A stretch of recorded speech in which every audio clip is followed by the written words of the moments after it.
বিজয়ের পরে উনি দুঃসাহস দেখিয়েছেন যে উনি চাঁদাবাজির সাথে জড়িত হয়ে গেছে। আমি ছাত্র জনতা, টাঙ্গাইলবাসী, সর্বোপরি সারা বাংলাদেশের যে ছাত্র জনতা এবং শহীদ মারুফ সহ সকল শহীদের পরিবার, তাদের সবার কাছে আমি অনুতপ্ত, দুঃখিত এবং ক্ষমা প্রার্থী। আশা করি আপনারা আমাকে ক্ষমা করবেন। প্রিয় ছাত্র জনতা, জোরে বলেন। আমি চেষ্টা করছি।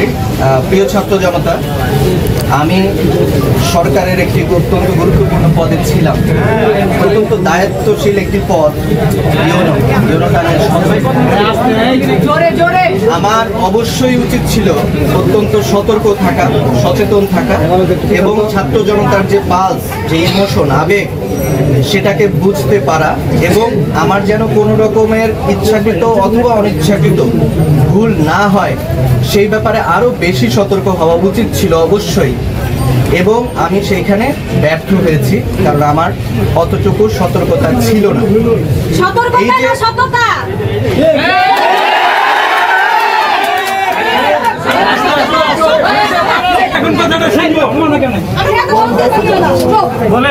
আমার যে ভুলটা হয়েছে সেই জন্য আমি আন্তরিকভাবে অনুতপ্ত এবং আপনাদের কাছে আপনাদের যে আবেগ আছে তাকে আমি শ্রদ্ধা করি। সেই আবেগের কারণে সেটা ইচ্ছাকৃত হোক, অনিচ্ছাকৃত হোক, একই মঞ্চে কখনোই একজন অপরাধী এবং একজন শহীদ জননী এবং ছাত্র জনতা যারা শহীদ হয়েছে, আহত হয়েছে, তারা একই মঞ্চে এসে বক্তৃতা দিতে পারে না। তাহলে করলেন কেন?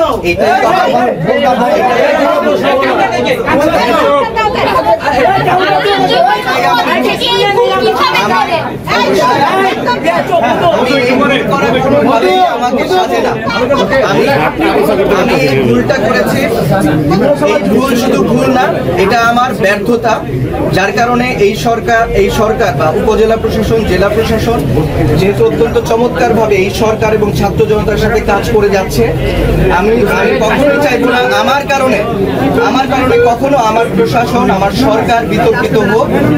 এবং যেই ভুল আমি করেছি সেই ভুলের জন্য আমি আন্তরিকভাবে অনুতপ্ত এবং আমি প্রথমে এখানে শহীদ ক্ষমা চাইতে হবে। ব্যর্থতা, অনুতপ্ত এগুলো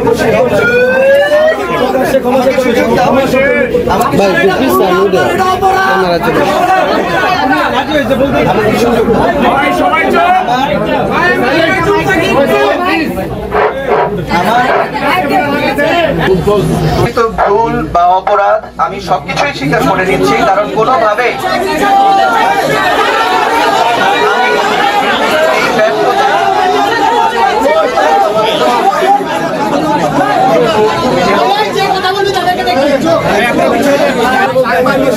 আমি ছাত্র জনতা, টাঙ্গাইলবাসী, সর্বোপরি সারা বাংলাদেশের যে ছাত্র জনতা এবং শহীদ মারুফ সহ সকল শহীদের পরিবার, তাদের সবার কাছে আমি অনুতপ্ত, দুঃখিত এবং ক্ষমা প্রার্থী। আশা করি আপনারা আমাকে ক্ষমা করবেন। তবে একটা বিষয় বলি, আমার জেলা প্রশাসন, আমার জেলা প্রশাসক স্যার, আমার উপজেলা প্রশাসনে যে আমার সহকারী কমিশনার ভূমি সহ আমার যে অফিসার বৃন্দ ছিলেন, তাদের কোনো দায় নাই। আমি সকল দায় সম্পূর্ণভাবে ব্যক্তিগতভাবে আমি আমার কাঁধে নিলাম।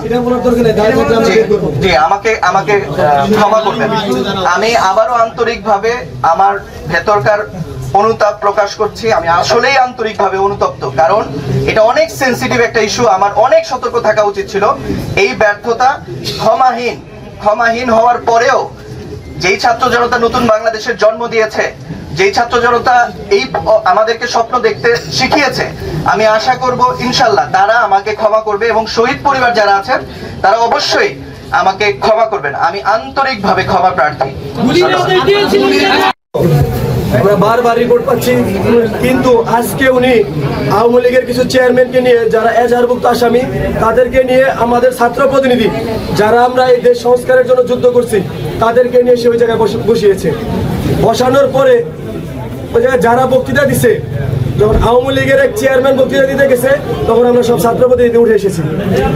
উঠে আসার পর ওনার যে পূর্বের যে অপকর্মগুলো ছিল সেগুলো আমরা ছাত্র জনতা ঐক্যবদ্ধ হয়ে ওনার প্রত্যাহার দাবি জানাইছি আমাদের ডিসি স্যার। ওনার প্রত্যাহারের জন্য উপর মহলে কথা বলে প্রত্যাহার নির্দেশ নিয়ে এসেছে। এখন উনি আমাদের সকলের সামনে, ছাত্র জনতার সামনে ক্ষমা চেয়ে চলে যাবে।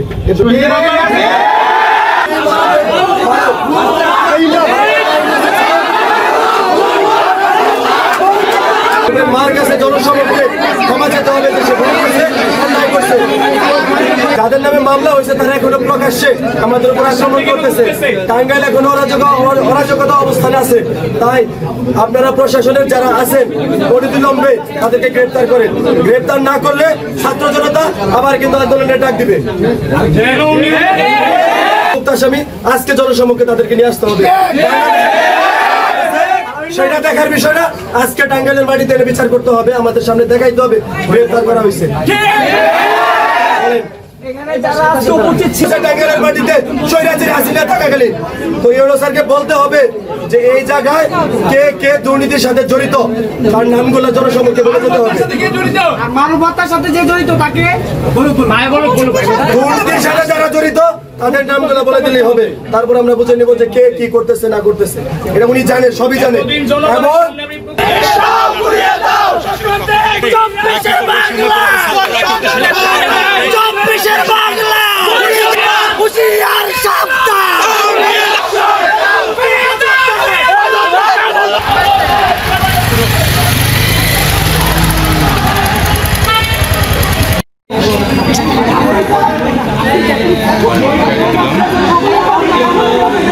সময় কিন্তু আওয়ামী লীগের অতিথি করা হয়, এরপর বিভিন্ন অনিয়মের অভিযোগ শহীদের মাও এখানে আছে, তার দোষ স্বীকার করতে হবে। শহীদের মায়ের কাছে দোষ স্বীকার করে ক্ষমা প্রার্থনা করতে হবে। নিহতদের পরিবারকে সাহায্য করবে বলে এই অনুষ্ঠান আমাদেরকে ডেকেছিল, কিন্তু দুঃখের সাথে জানাতে হচ্ছে আমাদেরকে আন্দোলনের সময় মেরেছে, আমার ভাইদেরকে খুন করেছে, তাদের দোষরদেরকে সাথে নিয়ে রেখেছে। কি মঞ্চে আমাদেরকে বক্তব্য দিতে দিয়েছে, এই জিনিস ছাত্র সমাজ তখন মেনে নেয় নাই, নিবে না, পদ থেকে দাবিতে আসবে। এটাই আমাদের দাবি। আরে ডিসি অফিসের সকল কর্মকর্তার উদ্দেশ্য থেকে কিন্তু সুযোগ আছে, আমরা বলে দিচ্ছি। সে চার পদ থেকে সুযোগ আছে, আপনি গভর্নমেন্ট চাকরি না করলে সে চার পদ